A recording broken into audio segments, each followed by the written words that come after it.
उठल्या काय नु सासूबाई? मम्मीलाच फोन लावते आता.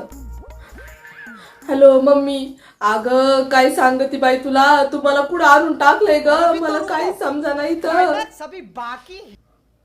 अगं रडत नाही बाई, मला कोण काय नाही म्हणलं. अगं काय सांगती बाई तुला.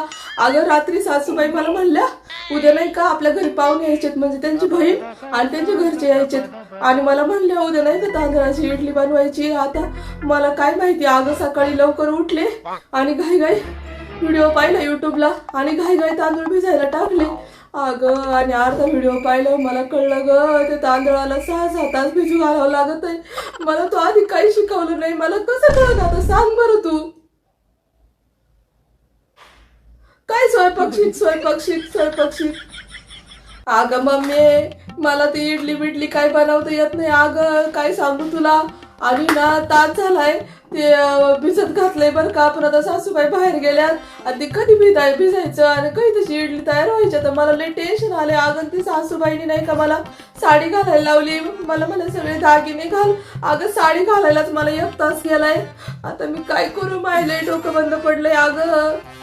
अगं मम्मी आणि ते व्हिडिओत असं सांगत आहेत मऊ मऊ कापसासारखी इडली तयार होती लगेच. आणि माहित इडली आता कशी व्हायची ग. त्याला जर एवढं 6-7 तास भिजावं लागत आहे, ते कवा तांदूळ भिजायचे रात्री का. आता मला काय माहिती त्याला रात्री टाकावं लागत आहे भिजायला. मी तिला सकाळी टाकून व्हिडिओत बघितलं तसं टाकलं भिजायला आणि निम्मा व्हिडिओ पाहिला मला कळलं अगं त्याला रात्री टाकावं लागत आहे 6-7 तास. हा ना बघ ना. मग आता मी कसं करू तू सांग बरं. आता ती 1 तासात कशी भिजायची ना. आता तासाभरात ते पाहुणे यायचे. अगं मी नुसती साडी घालून बसले ग, मला काही समजा नाही मी काय करू. सासूबाई का. अगं ते कसलं काही सांगतात मला. तू सासूबाईला सांगून ठेवलं सगळा स्वयंपाक येतोय तिला, मग काय ते नुसते ऑर्डरच सोडू देत मला. अगं तुला तर माहिती ना मला वरण भात आणि चपाती आणि सुक्या भाज्या सोडल्या तर मला काहीच येत नाही. त्यात बी मला कांद्याची चटणी टमाट्याची चटणी एवढंच येतंय आणि पोहे बनवता येतंय. तू कशाला सांगितलं माझ्या सासूला की तिला सगळं स्वयंपाक बनवता येतोय. आता बघ मला आता आज इडल्या सांगितलं तर उद्या मला पुरणपोळ्याचा स्वयंपाक करायला लावायला बसलेत ग. मी काय करू मम्मी. उठाले रे देवा, उठाले रे बाबा. काय बाई ही साडी मला काही सुचना. अगं तू मस्त म्हणायची ग स्वयंपाक शिक, पण आता काय करती. मला नाही येत बाई, मी काय करू आता. मला पुढे आणून टाकलंय तू. अगं तुला सांगत यांचे पाहुणे संपत नाही बाई. अगं रोज कोणी ना कोणी हायच बाई नुसतं. आणि घरच किती मोठं आहे ग. घरातलेच माणसं काय कमी आहेत का. 20 माणसं घरातच आहेत. अगं बाई काय सांगते तुला. त्यांना ना 20-25 भाकरी टाकावं लागत आहे. एवढं मोठं आहे ना भगुलभर कालवण करावं लागत आहे. अगं ते भाकरी टाकू माय ना रात्री कंबर मोडून गेलं ग बाई पार. बाई मी काय करू मग. मला लवकर न्यायला ये बरं. जावई बापू का. आता त्यांचं काय करायचंय मध्येच तुला.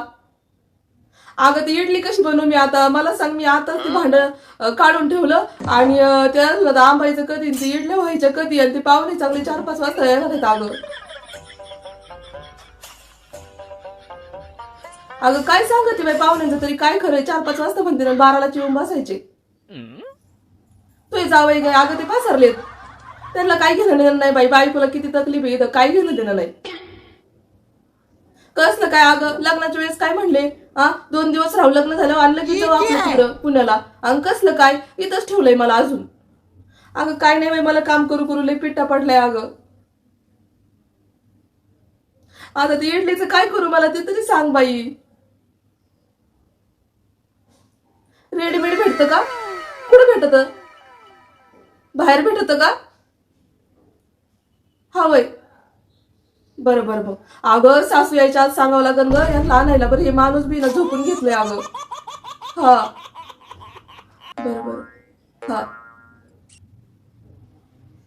बरं विकतच आणायला लावी ते आता. काय मम्मी लईच अवघड चाललंय ग माझं. अगं मम्मी एकेकाची वेगळीच नखरे आहेत. अगं दिवसात 4-4 वेळा चहा ढोसायला लागतो यांना. अगं एवढं चहा कोण पितं. अगं ती एक म्हातारी ना तिथं बाई तर 2 तास झाले का नुसतं चहा कर, नुसतं चहा कर, असं चालू आहे बाई.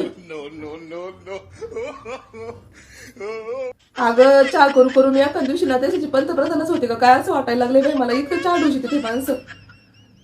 मला लई नको नको झाले आता मी काय करू. तू एक काम कर, मला ना 2-4 दिवस घेऊन जा बाई तिकडं.